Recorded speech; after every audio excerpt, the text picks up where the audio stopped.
Would you please welcome the one and only Mrs. Gladys Shufflewick. Thank you very much.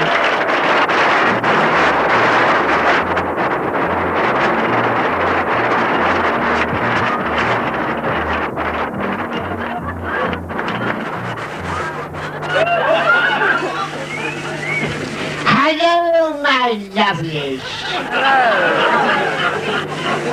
Lovely to see you all again. Now, I better introduce myself to those of you who have not had the pleasure of seeing me before. Mrs Shufflewick is the name, star of stage, screen, radio and television, labour exchange and dope parties. And part-time topless barmaid at the Southern Nightgown in the Bowls Pongo. Yes, now, I'm going to start off by singing you a song that I had the pleasure of singing before the Duke of Edinburgh and the Prince of Wales and the Duchess of Bedford and quite a few other well-known London pipes. Thank you.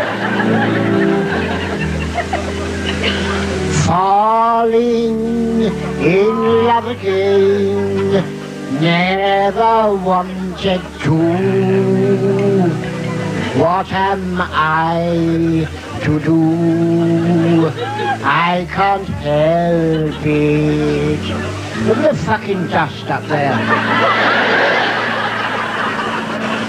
Love's always been my game, play it how I may. I was made that way, I can't help it. Men cluster to me like moths around a flame. And if their wings burn, I know I'm not to blame. Falling downstairs again, never wanted to. What am I to do? I can't help it.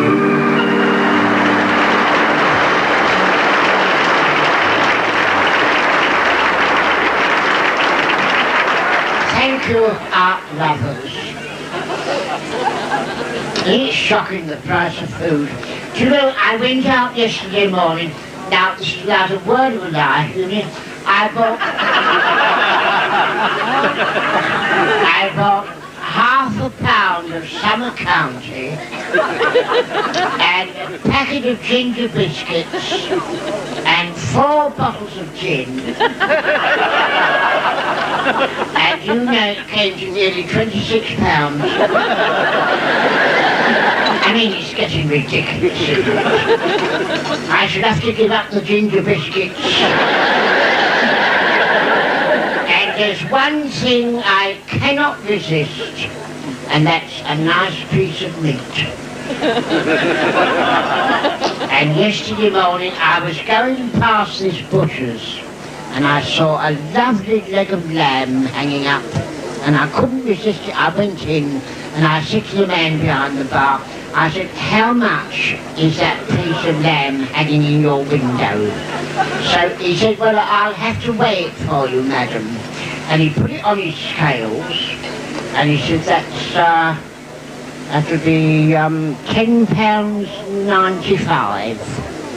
I said, fuck me.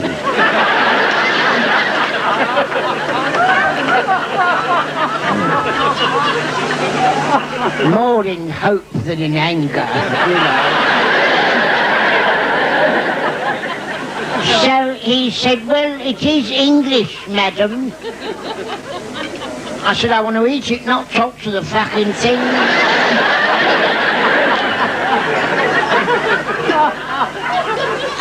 And I mean, if you don't go out and spend it, you get someone comes and asks you for it.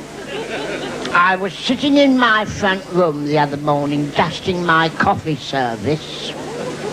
Oh, I've got one. It's an antique. It used to belong to the Baron Rothschild. I know that because it's still got his initials on the sides of the cups. And I was dusting away. And there's a knock at the doorbell, and I go, and there's this little woman stood there with a collection box. She said, "The Battersea dog's home." I said, "I didn't know the fucking thing had been away."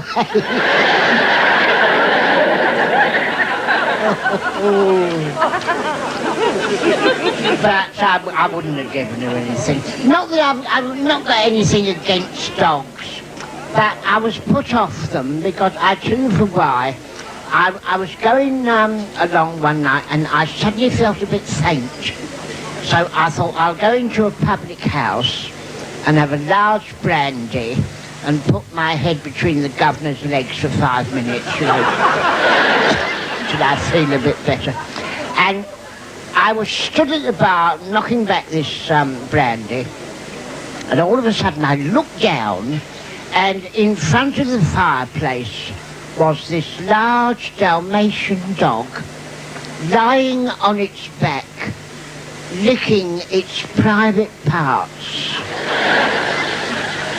Oh, I was so embarrassed. I didn't know what... I was hoping the ground would open and swallow me up. And I was just going to finish my brandy and leave. And I suddenly got this thump in the middle of my back.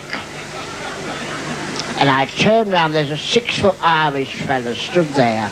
And he pointed to this dog and he said, "I wish I could do that, missus."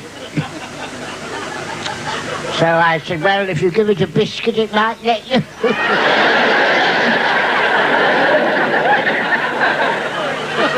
Oh. I know. Anyway, I left that pub and I went round to my own pub where I feel at home there, because it's down the bottom of my road. We're like Coronation Street. You know, everyone knows how many sleep in a bed round my way. They know everyone's business.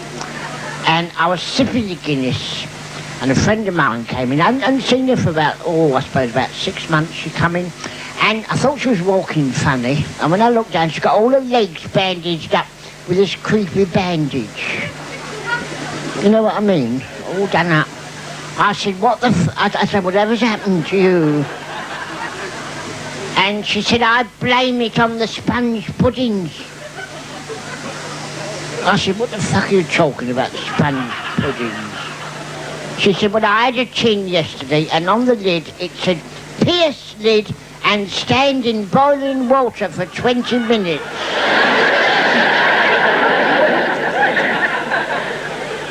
Now, I ask you, how stupid can you get?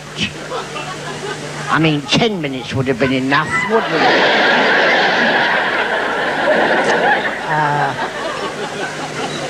Oh, and then out of the blue, the door opened, and this sailor walked in. I'd never seen him before. I think he was in the Navy myself, you know. And he came over, and I also think he must have had a French mother and father, because he kissed me on both cheeks. And I was doing my shoelace up at the time. Anyway, I didn't say anything, and he plunked himself down beside me and suddenly leant over and he said, "Have a drink with me, dear." And he pushed something down my cleavage. Liberty. Anyway, I heard the crinkle, so I thought to myself, well, it's either a £1 or a £5. So I excused myself to go out to the loo to have a look. It's a fucking tea bag.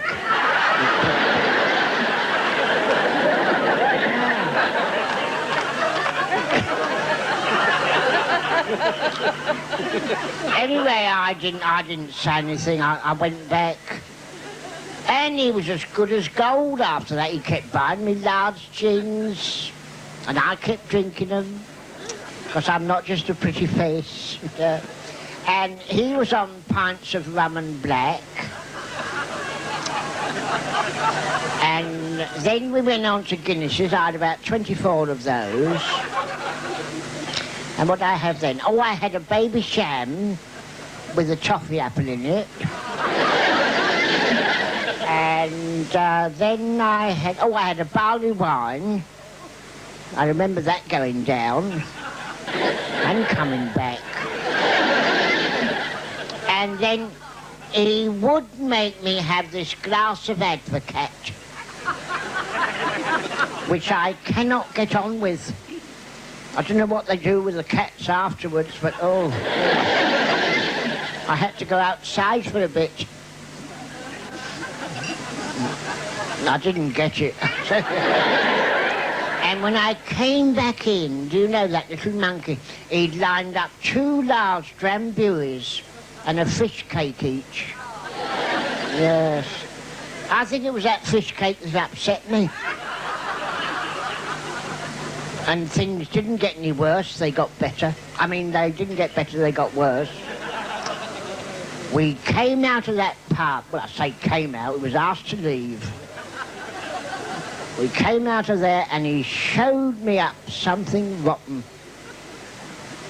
He was so drunk, I could hardly see him. And before I had chance to turn round, he'd pissed off. Indeed, he left me down here at Surrey Docks, round the corner there. I had to walk home all the way to Wood Green. Now, you know how far that is. My legs, when I got there, oh, God, were worn down to the kneecaps. And I thought to myself, now, it's no good me charging in and having a scene with the old boy, because all he's going to say is, where have you been, who have you been with, and how much have you managed to spend, you see. So I thought, right, now, what I'll do, I'll take all my clothes off downstairs and I'll just sort of creep up and slide into the Chamber of Horrors.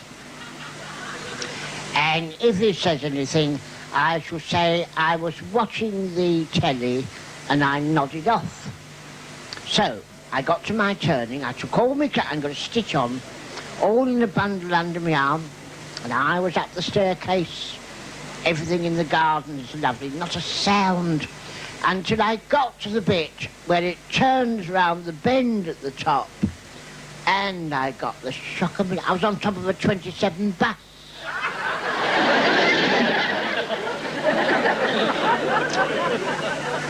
Oh. And all these people turned round, all sober, as if they'd never seen a woman with no clothes on top of a bus before. So I thought, well, get 'em. I just stood there. I thought, let one of them make the first move. And one fella did. Dirty, filthy beast. Bless him. So you see, it just shows you what can happen after a glass of Christmas cake. Now, I'm going to pop off because I tell you for why. I've left a large gin going cold out the back there, and I had one knocked over once in 1927. And I still wake up screaming about that. So I'll leave you with a little bit of my philosophy that has seen me over many a 5-barred gate, even when I haven't wanted to go. And it is this: always remember, and especially in London, do unto others as you would be done by. Otherwise, if they get in first, they'll do you.